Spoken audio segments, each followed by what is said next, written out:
de l'émission La Roue, de retour à votre émission qui, après une longue période d'hibernation, vous n'avez pas eu droit à des contenus, vous n'avez pas eu droit à des visuels. Alors nous sommes de retour. Ça nous a permis de mieux nous restructurer, de mieux nous réorienter. Ça nous a permis de pouvoir redéfinir notre stratégie. C'est pourquoi nous avons décidé de reprendre les activités. Et nous sommes ici au Musée National, qui est le site qui abritait l'ancien palais, pour aborder un thème assez important en lien avec la journée de ce jour, à savoir la journée de l'enfant africain. Il faut rappeler que La Roue, c'est votre programme qui promeut l'entrepreneuriat, la gouvernance et le leadership. Et nous allons discuter aujourd'hui avec un invité qui va davantage nous enrichir sur le phénomène de l'enfant vulnérable et précisément de l'enfant de la rue. Nous tournons juste après la page en couleur pour découvrir l'invité de ce jour.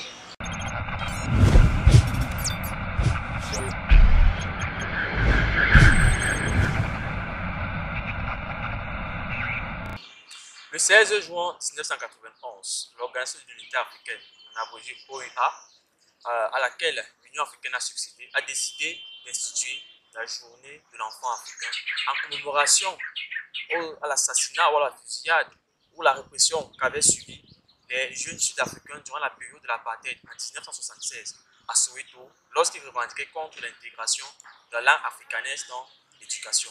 Aujourd'hui, donc, nous sommes rendus à la 30e édition de cette célébration.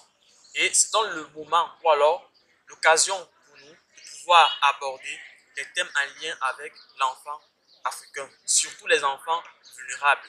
Et pour en parler, nous avons invité un jeune qui s'appelle M.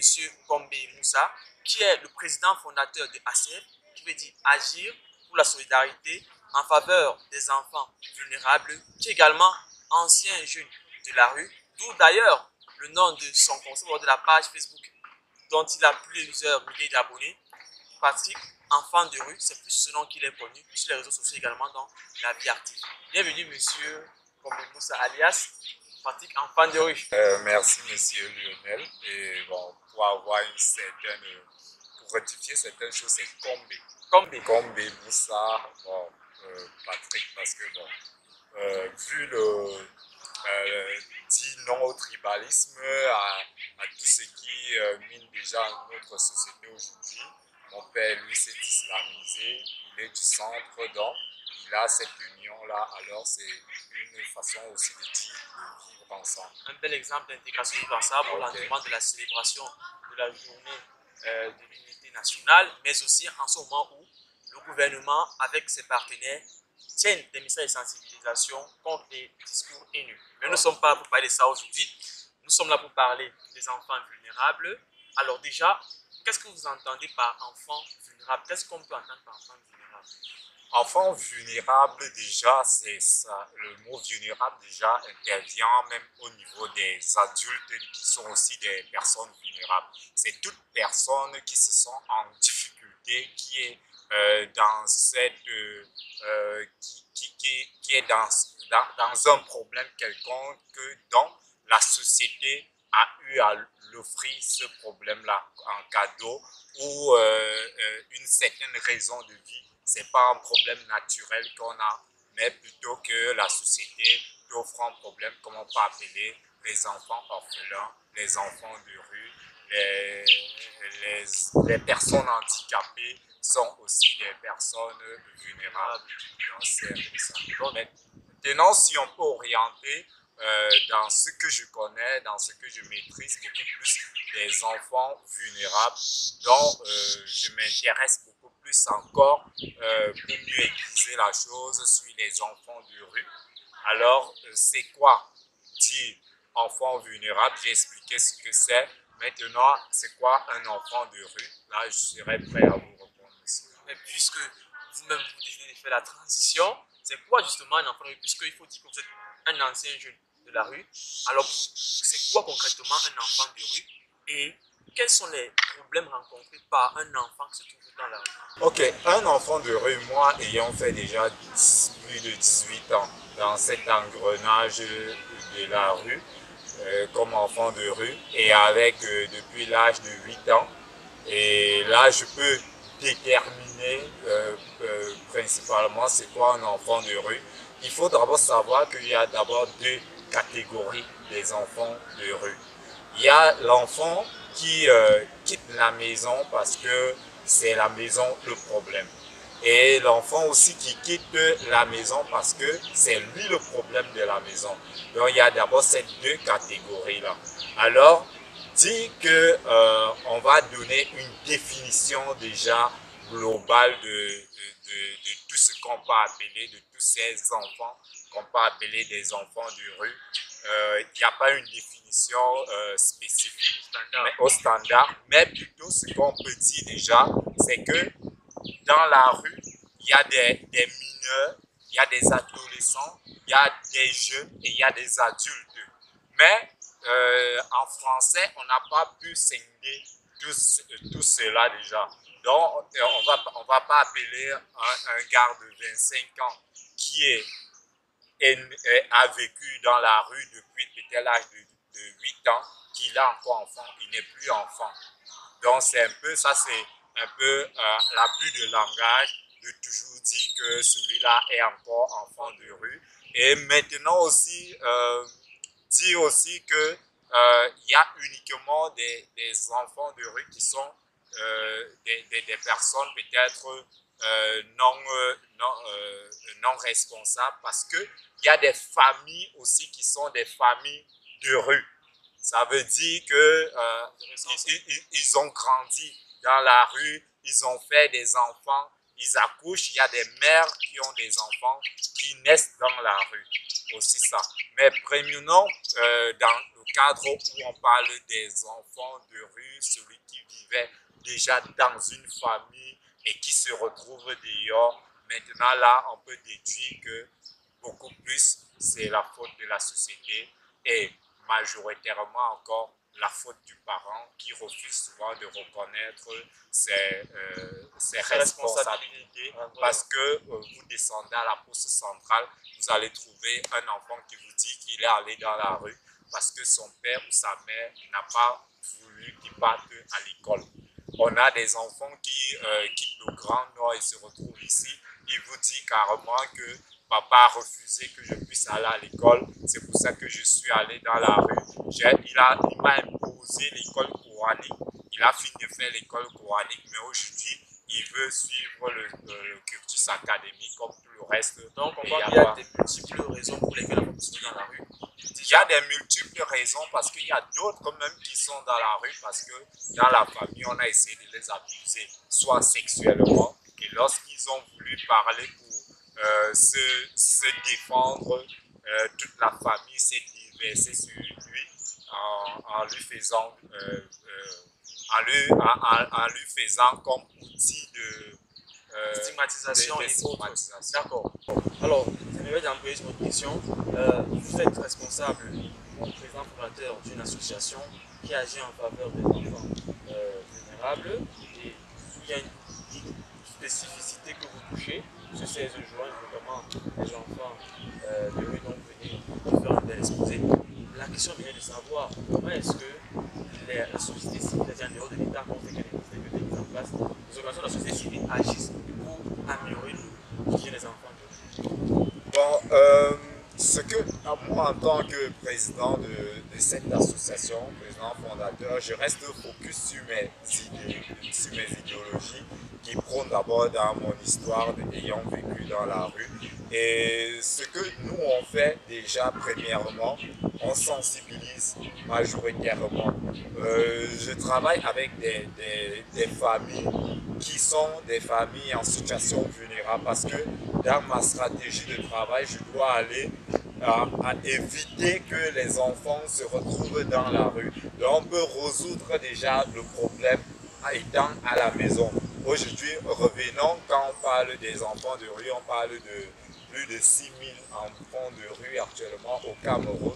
C'est une situation véritablement que nous devons tous prendre au sérieux. Et dans ma vision, je n'aimerais pas qu'un enfant quitte encore la maison et il s'ajoute, il fait accroître le nombre. Parce que quand je dis qu'il faudrait que nous tous nous puissions travailler en solidarité pour ça, parce qu'il faudrait qu'on se rappelle dans des pays comme, bon, nous sommes dans le cadre de la Journée internationale de l'enfant africain, dans les pays comme au Congo-Brazza, au Centre-Afrique, les enfants soldats les enfants soldats sont majoritairement des enfants de rue que la politique ou peut-être ceux qui veulent prendre le pouvoir utilisent et instrumentalisent pour créer voilà, pour pouvoir créer, voilà, exactement. Au Nigeria, on a plus de peut-être 5000 enfants de rue qui sont chassés dans leur famille parce qu'on leur traite de sorciers. En Afrique du Sud, on a plus de 120 000 enfants qui sont utilisés dans des conflits politiques. Alors pour moi, c'est qu'il faut éviter qu'on puisse continuer à avoir des personnes vulnérables, des enfants vulnérables à ce niveau. Alors il faudrait résoudre le conflit dans la famille en écoutant dans mon quartier, quand un parent n'arrive pas peut-être déjà à comprendre le comportement de son enfant, je suis obligé de me rendre dans cette famille, de discuter avec l'enfant parce que seul celui qui a été dans une situation pareille peut apporter un médicament, une solution. À travers la sensibilisation, à travers la sensibilisation, l'accompagnement avec des stratégies d'éducateurs spécialisés et aussi je sensibilise avec des stratégies en tant que médiateur social. Donc, ça veut dire que vous agissez de manière préventive au niveau des familles, de manière curative pour accompagner les enfants qui sont dans la rue à sortir de ce milieu. Oui, dans mon objectif avec des enfants qui vivent déjà dans la rue, l'idée est de leur faire positiver leur présence dans la rue afin de ne pas être des agents d'insécurité citoyenne pour la population qui traite déjà de ces enfants comme des enfants malsains. D'accord, on va terminer avec une dernière question. Nous sommes le 16 juin. Quel est votre message à l'endroit des enfants de rue pour simplement nous écouter, parce qu'il faut rappeler que ce 16 juin, la célébration se passe sur le fort de l'Espérance au quartier Dakar en haut. Alors, quel est votre message à l'endroit des enfants de rue? En fait, je peux dire que j'ai 3 messages à passer. J'ai un message qui concerne les enfants de rue en leur demandant de continuer à positiver leur présence dans ce milieu-là pour qu'on ne puisse plus continuer à vous... Parce que l'enfant stigmatisé, l'enfant de rue n'aime pas quand tu l'appelles enfant de rue. Il se sent un peu inférieur. Il veut être considéré comme les autres. Pourquoi on a considéré de prendre ces enfants par rapport dans notre association avec le foyer de l'Espérance, ces enfants pour la journée internationale des enfants africains? C'est parce qu'ils sont parfois ignorés comme des enfants africains aussi. Ils sont abandonnés d'eux-mêmes. Alors nous aimerons que les enfants de rue aujourd'hui commencent aussi à devenir des leaders positifs, aussi à prendre des solutions pour le bien-être.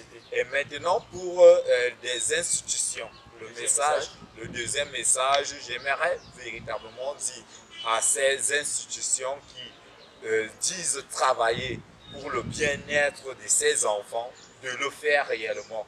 Parce que ces enfants continuent à souffrir, parce qu'il y a des associations fictives, des institutions malsaines, je peux leur dire comme ça, qui utilisent la vulnérabilité de ces êtres humains pour se faire de l'argent.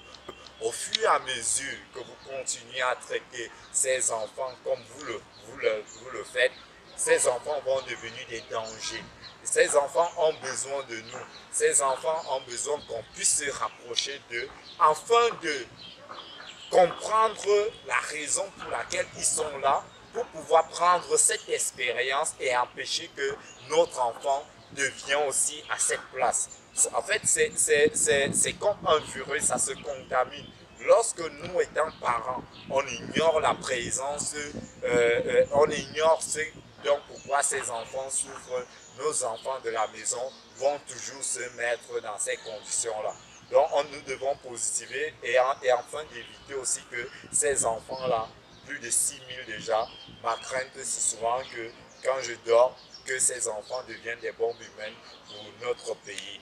Alors ça veut dire que si on a peut-être 300 bombes humaines uniquement dans notre pays serait irrécupérable. Alors le devoir de notre pays pour la paix et la sécurité nous concerne, nous tous, les enfants vulnérables et les institutions et la population, la société en général. Donc, de manière globale, on va dire le message est de faire passer de ces enfants du statut de menace à statut d'opportunité, qu'elles peuvent également être utiles à la société. Exactement, parce que vous allez remarquer que les sectes terroristes utilisent les personnes vulnérables pour leur faire des instruments, des bombes humaines. Ça, c'est pour éviter. Si la société continue à penser qu'en ayant des personnes vulnérables, on est en sécurité, je vous assure que nous ne sommes pas en sécurité. C'est comme vous, monsieur Lionel, demain vous prenez votre enfant, vous dites que bon, on va d'abord goûter la prison pour une première fois. L'enfant, ça va un peu lui laver la tête, mais plutôt, il va devenir plus vulnérable, plus dangereux. Et puis davantage se radicaliser. Okay. Alors merci monsieur Bombé, il faut rappeler que vous êtes président fondateur de ACEP, une association qui veut dire Agir en solidarité pour les enfants vulnérables et médiateur social sous le nom de Patrick Enfant de rue. Pourquoi? Parce que on a toujours, en fait, j'ai pris la philosophie chinoise. Dans une école, dans des écoles en Chine, lorsque tu entres dans une école, on te dit ici c'était Bruce Lee qui était élève et le meilleur élève, tout le monde rêve d'être comme lui. Dans les années 80, nos parents étant jeunes, avec souvent des affiches, des stars dans leur chambre et rêvaient de devenir comme eux. Alors les enfants de rue, depuis qu'il y a cette situation, aucun ancien enfant de rue ne s'est jamais présenté, même ayant eu un succès, ne s'est jamais représenté. Alors celui qui est dans la rue aujourd'hui se dit, est-ce que nous sommes condamnés à vivre cet enfer? Alors que il y a ceux qui étaient là comme eux et qui ont réussi, qui ont obtenu succès. Alors l'idée c'est que Patrick Enfant de rue est comme ce monument qu'on peut essayer de guetter comme une lueur de lumière, dire que bon, on ne doit pas se laisser faire, on peut aussi devenir comme l'autre. Donc Patrick Enfant de rue, c'est pas uniquement moi, c'est uniquement le symbole de tous ces anciens qui ont fait la rue devenir et leur rappeler aussi que lorsqu'on vous a tendu la main, vous devez aussi tendre la main aux autres. Bien évidemment. Alors, merci d'être passé sur le plateau de la ronde. J'espère vous avoir une autre fois. Chers internautes, nous sommes arrivés au thème de cette émission qui a bénéficié de la supervision de M. Théophile Iseleux. À la caméra, nous avons Edith Laure Marconnier. Quant au micro de présentation, je suis Lionel Mouaga. Je vous donne rendez-vous à la prochaine thématique pour davantage nous enrichir ou alors agréger nos connaissances sur le domaine de la gouvernance, de l'entrepreneuriat, bien du leadership. Et on entend également vos commentaires sur la thématique de ce jour. Restez à l'écoute et à la prochaine thématique.